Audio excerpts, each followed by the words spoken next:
জানিয়ে দেব সর্বশেষ আপডেট বাংলা সংবাদ। শুরুতেই শিরোনাম। প্রাথমিক ও গণশিক্ষা মন্ত্রণালয়ের কনসালটেশন কমিটির সুপারিশকৃত জাতীয়করণ বঞ্চিত প্রায় 5,000 বেসরকারি প্রাথমিক বিদ্যালয় জাতীয়করণের দাবিতে যমুনা অভিমুখে শিক্ষকরা মিছিল করেছিলেন।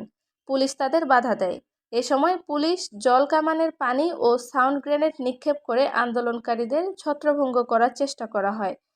গত সোমবার বিকেল 4টায় জাতীয় প্রেসক্লাবের সামনে থেকে শুরু হওয়া মিছিলটি প্রধান উপদেষ্টার বাসভবন যমুনা অভিমুখে গেলে হাইকোর্ট সংলগ্ন কদম ফোয়ারার এলাকা পুলিশ বাধা দেয়। এক পর্যায়ে শিক্ষকদের ওপর সাউন্ড গ্রেনেড ও জলকামানের পানি নিক্ষেপ করা হয় এবং পরে তাদের হুইসেল দিতে দিতে পল্টনের দিকে সরিয়ে নেওয়া হয়। এ সময় বেশ কয়েকজন আহত হয়েছেন। এর আগে সকাল 10টা থেকে জাতীয় প্রেসক্লাবের সামনে বাংলাদেশ বেসরকারি প্রাথমিক বিদ্যালয় সাধারণ শিক্ষক ঐক্য পরিষদ এর ব্যানারে আন্দোলন করেছিলেন শিক্ষকরা।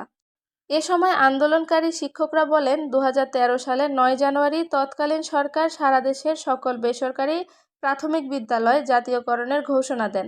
তখন সারা দেশে 30,000-এর অধিক বেসরকারি প্রাথমিক বিদ্যালয় থাকলেও সে সময় রাজনৈতিক প্রতিহিংসার কারণে কিছু সংখ্যক বিদ্যালয় জাতীয়করণ হতে বাদ রেখে 26,193টি বেসরকারি প্রাথমিক বিদ্যালয় জাতীয়করণ করা হয়। তারা আরও বলেন, 2016 সালের 28 জুলাই প্রাথমিক ও গণশিক্ষা মন্ত্রণালয়ের বিদ্যালয় শাখা থেকে উপসচিব গোপাল চন্দ্র দাস সংরক্ষিত একটি চিঠি ইস্যু করা হয়। স্মারক নং 3436/9। এখানে বলা হয়েছে, তৃতীয় ধাপে জাতীয়তাকরণের যোগ্য বিশ্ববিদ্যালয়সমূহ জেলা যাচাই বাছাই করে 15 কর্মদিবসের মধ্যে অবশ্যই প্রেরণের জন্য নির্দেশক্রমে অনুরোধ করা হলো।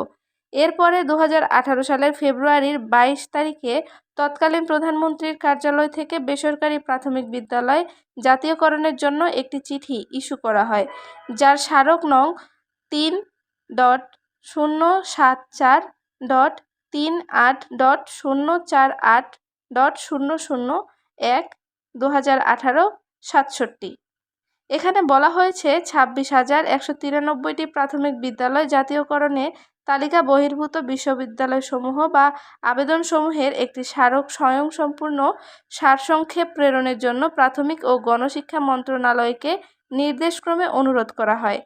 তারা আরও বলেন, পরবর্তীতে 2025 সালে জাতীয় প্রেসক্লাবের সামনে কয়েক দফা আন্দোলন করার পর গত 3 ফেব্রুয়ারি প্রধান উপদেষ্টার কার্যালয় প্রয়োজনীয় ব্যবস্থা গ্রহণ করে প্রাথমিক ও গণশিক্ষা মন্ত্রণালয়ে চিঠি ইস্যু করে, যার এখনও কোনো প্রয়োজনীয় ব্যবস্থা নেওয়া হয়নি।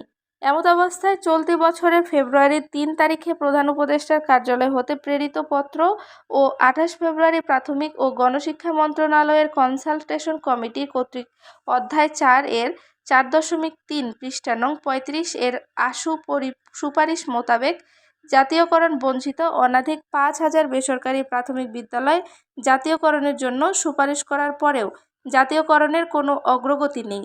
এ সময় সাধারণ শিক্ষক ঐক্য পরিষদের কেন্দ্রীয় সমন্বয়ক মোহাম্মদ নওশাদ আহমেদ বলেন, বর্তমান সরকার শিক্ষা ব্যবস্থায় শিক্ষাবান্ধব সরকার। শত প্রতিকূলতার মাঝেও বিশ্ব দরবারে আজ বাংলাদেশকে প্রতিষ্ঠিত করেছে।